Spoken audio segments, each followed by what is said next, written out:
មេឃងងឹតស្លប់ដូចបេះដូងដែលធ្លាប់រងគ្រោះក៏នៅតែទល់ភ្លត់ភាពឈឺផ្សាស្នេហាដែលធ្លាប់គិតថាគឺជាពន្លឺជីវិតជីវ៉ាពេលនេះប្រែជា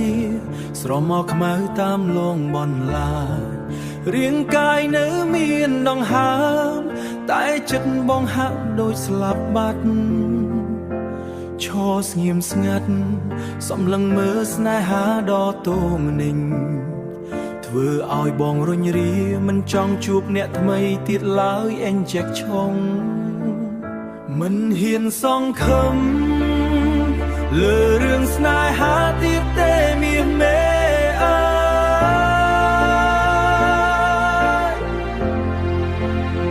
ខ្លាចពាក្យសន្យាដែលបង្កើយធ្វើឲ្យបងយំស្រង់ទឹកភ្នែកបេះដូងមួយនេះបាក់បែកខ្ទេចខ្ទីអង្ហើយសុំរស់ម្នាក់ឯងចោះត្រាត្រើយមិនហ៊ានផ្ញើចិត្តលើអ្នកណាទៀតឡើយធ្លាប់ជឿលើពាក្យថាស្នេហ៍ពិតតែចុងក្រោយនៅសល់ត្រឹមស្នាមរបួសពីផ្អែមល្ហែមទាំងឡាយប្រែជាថ្នាំពុលសំឡប់ចិត្តព្រោះលទ្ធផលពិតគឺនៅតែម្នាក់ឯងដដែលមិនហ៊ានសង្ឃឹមលើរឿងស្នេហាទៀតទេមាសមេអើយ